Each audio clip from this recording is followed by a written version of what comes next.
Hello everyone. Last lecture में हमने globalisation के कॉन्सेप्ट और ग्लोबलाइजेशन की स्ट्रैटेजीज पढ़ी थी, यानी कि किस तरह से एक बिजनेस यूनिट अपने बिजनेस को ग्लोबल लेकर जा सकता है। आज हम लोग इस चैप्टर के नेक्स्ट टॉपिक्स को पढ़ेंगे। अगर हम रिसेंट कुछ डेकेड्स का डेटा देखें तो हमें पता चलेगा कि फॉरेन ट्रेड और फॉरेन इन्वेस्टमेंट इन सालों में बहुत ज़्यादा इंक्रीज़ हुई है। आज के हमारे पहले टॉपिक में हम लोग यही पढ़ेंगे कि कौन से ऐसे कारण रहे हैं जिनकी वजह से ग्लोबलाइजेशन में ग्रोथ हुई है हमारी कंट्री में। ग्लोबलाइजेशन में ग्रोथ का पहला बड़ा कारण था 1991 की एलपीजी पॉलिसी। ये पॉलिसी इंडिया की अर्थव्यवस्था के लिए एक टर्निंग पॉइंट थी। हम लोग एक क्लोज्ड इकोनॉमी से एक ओपन इकोनॉमी की तरफ बढ़ रहे थे। लिबरलाइजेशन से पहले गवर्नमेंट ने काफ़ी रिस्ट्रिक्शंस लगा रखे थे इंडियन बिजनेसेस के ऊपर। इन्हीं रिस्ट्रिक्शंस में से एक था इंपोर्ट और एक्सपोर्ट के ऊपर रिस्ट्रिक्शन। लिबरलाइजेशन को जब हमने अडॉप्ट किया तब हमने इन सभी रिस्ट्रिक्शंस को काफ़ी हद तक कम कर दिया। हमने इंडस्ट्रियल लाइसेंसिंग को रद्द कर दिया काफ़ी सेक्टर्स में, यानी कि लिबरलाइजेशन से पहले जिन सेक्टर्स में बिजनेस करने के लिए हमें लाइसेंस की ज़रूरत होती थी, अब बिना लाइसेंस भी उन सेक्टर्स में बिजनेस किया जा सकता है। इसी तरह से हमने इंपोर्ट लाइसेंसिंग भी रद्द कर दी काफ़ी सेक्टर्स में।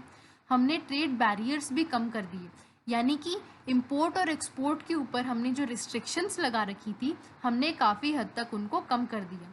इसी तरह से हमने फॉरेन एक्सचेंज मार्केट के ऊपर जो कंट्रोल कर रखे थे उनको भी हमने कम कर दिया। एफडीआई और एफआईआई की पॉलिसी हमने चेंज कर दी।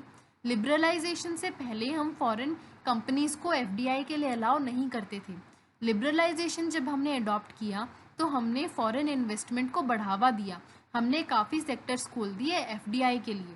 हमने फॉरेन इंस्टीट्यूशनल इन्वेस्टर्स को भी परमिशन दे दी कि वो इंडिया में आकर इंडिया के कैपिटल मार्केट को एक्सेस कर सकते हैं, इंडिया की कंपनी के शेयर्स वो परचेज कर सकते हैं। ओवरऑल गवर्नमेंट का कंट्रोल इंडिया के बिजनेसेस के ऊपर काफ़ी हद तक कम हो गया। इन्हीं सब रीजंस की वजह से आसान हो गया फॉरेन बिजनेस यूनिट्स के लिए इंडिया में आकर बिजनेस करना।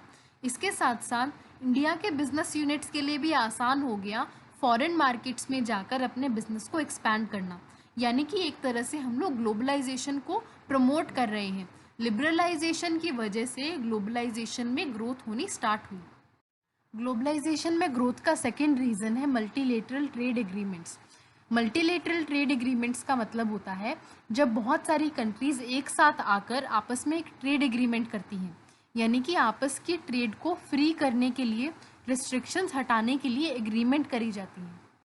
आज तक की one of the major multilateral trade agreements रही है general agreement on tariff and trade, जिसको हम लोग शॉर्ट में गैट बोलते हैं। वर्ल्ड वॉर 2 के बाद बहुत सी कंट्रीज़ आपस में आई।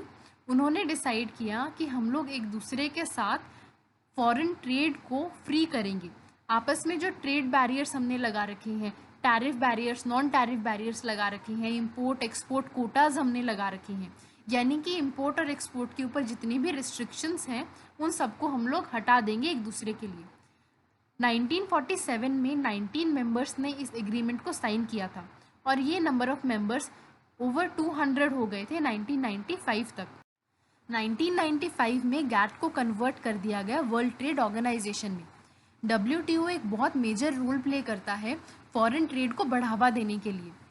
WTO के जितने भी मेंबर्स हैं वो आपस में ट्रेड को जनरली फ्री रखते हैं, रिस्ट्रिक्शंस कम से कम लगा कर रखते हैं। इन ट्रेड एग्रीमेंट्स का बेनिफिट क्या होता है कि कोई भी कंट्री सेल्फ रिलायंट तो होती नहीं है, उनको कोई ना कोई चीज़ तो इम्पोर्ट करनी ही पड़ती है, और जिस कंट्री से हम लोग वो सामान इम्पोर्ट कर रहे हैं अगर वो उसके ऊपर एक्सपोर्ट ड्यूटी लगा दे वो भी पे हमें ही करनी पड़ेगी। तो एक तरह से हमारे लिए वो इम्पोर्ट एक्सपेंसिव हो गई है, महंगी हो गई है। तो हम चाहते हैं कि कोई भी कंट्री इस तरह के ट्रेड बैरियर्स नहीं इम्पोज करे। इसमें मल्टीलेटरल ट्रेड एग्रीमेंट से बेनिफिट क्या होता है कि हम लोग बहुत सारी कंट्रीज़ के साथ एक साथ ही लिबरलाइज कर देते हैं अपनी ट्रेड को।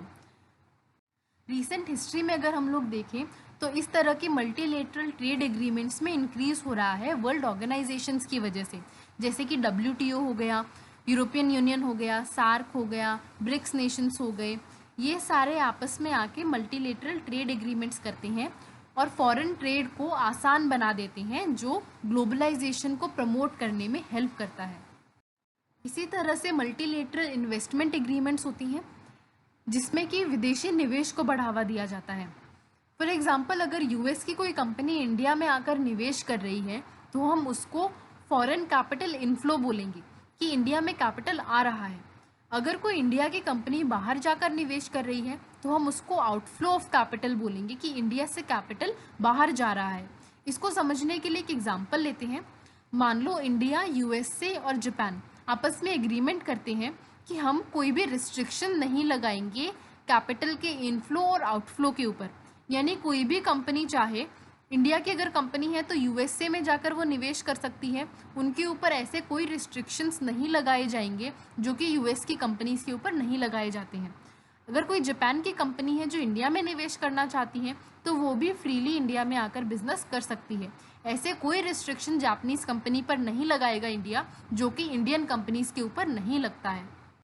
इन एग्रीमेंट से बेनिफिट क्या होता है कि आपस में कैपिटल का इनफ्लो और आउटफ्लो फ्री हो जाता है, रिस्ट्रिक्शंस हट जाती हैं। यानी कि हम लोग ग्लोबलाइजेशन को प्रमोट कर रहे हैं मल्टीलेटरल इन्वेस्टमेंट एग्रीमेंट्स का इस्तेमाल करके। ग्लोबलाइजेशन में ग्रोथ का एक और रीज़न है कंपैरेटिव एडवांटेज। इसको समझने के लिए एक एग्जांपल लेते हैं चाइना की एक एमएनसी का जो कि टॉयज़ मैन्युफैक्चर करती है।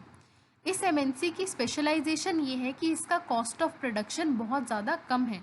ये कम पैसा खर्च करके ज़्यादा टॉयज़ मैन्युफैक्चर कर सकती है। इसके कॉन्ट्रास्ट में इंडिया का एक लोकल प्रोड्यूसर है जो कि यही टॉयज़ मैन्युफैक्चर करता है, लेकिन इसका कॉस्ट ऑफ प्रोडक्शन इतना कम नहीं है। अगर हम दोनों को कंपेयर करें तो एमएनसी के पास एक कंपैरेटिव एडवांटेज है। इसके पास एडवांटेज है कि इसका कॉस्ट ऑफ प्रोडक्शन कम है। अगर ये एमएनसी इंडिया में आकर अपने टॉयज सेल करना चाहती है तो इसका कॉस्ट ऑफ प्रोडक्शन कम होने की वजह से ये सस्ते में टॉयज बेच सकती है, तो इसको एक रेडी मार्केट मिल जाएगा इंडिया के मार्केट में। इसके टॉयज आसानी से सेल हो जाएंगे। कंपैरेटिव एडवांटेज का पॉइंट यही कहता है कि अगर किसी भी कंट्री की एमएनसी के पास, किसी भी बिजनेस यूनिट के पास एक कंपैरेटिव एडवांटेज है, वो उसके कॉस्ट से आ सकती है या हो सकता है उसके पास रिसोर्सेज बहुत ज़्यादा अवेलेबल हों, उसके लिए आसान हो जाता है दूसरी कंट्रीज़ में जाकर बिजनेस सेटअप करना, बिजनेस करना। इन कंक्लूजन, कंपैरेटिव एडवांटेज की वजह से ज़्यादा एमएनसीज दूसरी कंट्रीज़ में जाकर बिजनेस कर रही हैं, क्योंकि उनके पास कोई भी एक ऐसी एडवांटेज है जो उनके लिए आसान कर देती है दूसरी कंट्रीज़ में अपने बिजनेस को एस्टैब्लिश करना। नेक्स्ट कॉज है इंफॉर्मेशन एंड टेक्नोलॉजी में इम्प्रूवमेंट होना।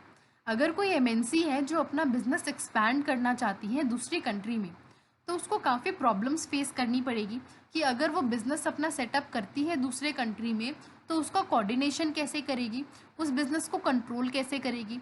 वो एक मैनेजमेंट हेड अपना अपॉइंट करेगी, उसके साथ हेड ऑफिस को कोऑर्डिनेट करना है, हेड ऑफिस के साथ इन्फॉर्मेशन भी शेयर होनी चाहिए, फाइनेंशियल रिपोर्ट्स भी उनके साथ शेयर होनी चाहिए। बिना इंफॉर्मेशन टेक्नोलॉजी के ये सब मुश्किल हो जाता है। इंफॉर्मेशन और कम्युनिकेशन टेक्नोलॉजी में इम्प्रूवमेंट की वजह से मैनेजमेंट में कोऑर्डिनेशन आसान हो गया है कि आप एक कंट्री में बैठे बैठे आप ध्यान रख सकते हो कि दूसरी कंट्री के मैनेजर्स किस तरह से काम कर रहे हैं। अगर किसी तरह की इन्फॉर्मेशन एक देश से दूसरे देश में शेयर करनी है तो वो भी विद इन सेकेंड्स हो जाएगा। इन सब की वजह से ग्लोबलाइजेशन आसान हो गया है, ग्लोबलाइजेशन प्रमोट हो रहा है। नेक्स्ट कॉज है ट्रांसपोर्टेशन में इम्प्रूवमेंट होना। अगर किसी भी देश का ट्रांसपोर्टेशन सिस्टम बेटर हो जाता है तो वहाँ के बिजनेस यूनिट्स के लिए आसान हो जाता है दूसरे देशों में अपने गुड्स को ट्रांसपोर्ट करना या बाहर के देशों से अपने देश में सामान मंगवाना। रिसेंट हिस्ट्री में हमने देखा है कि इंडिया में एयर ट्रांसपोर्ट बहुत ज़्यादा इम्प्रूव हो रहा है। बहुत सारी जगह पे नए नए एयरपोर्ट्स बन रहे हैं, सी पोर्ट्स को हम लोग ज़्यादा रेनोवेट कर रहे हैं, इम्प्रूव उनको कर रहे हैं, जिनकी वजह से फॉरेन ट्रेड को बढ़ावा मिल रहा है जो कि ग्लोबलाइजेशन को प्रमोट करती है। इसी तरह से जब इंफ्रास्ट्रक्चर में इम्प्रूवमेंट होती है तो वहाँ के बिजनेस यूनिट्स के लिए बिजनेस करना और आसान हो जाता है। मान लो एक फैक्ट्री है जिसको सिर्फ 12 घंटे दिन में सप्लाई मिलती है इलेक्ट्रिसिटी की, तो उसको अपना प्रोडक्शन उसी हिसाब से प्लान आउट करना पड़ेगा। लेकिन अगर हम उनको 24 घंटे इलेक्ट्रिसिटी दे दें तो वो अपना प्रोडक्शन और ज़्यादा इम्प्रूव कर पाएंगे। जब भी किसी देश में इंफ्रास्ट्रक्चर की फैसिलिटीज़ और ज़्यादा इम्प्रूव होंगी, बेटर होंगी, तो बाहर के देशों की कंपनी भी वहाँ आकर प्रोडक्शन करना चाहेंगी।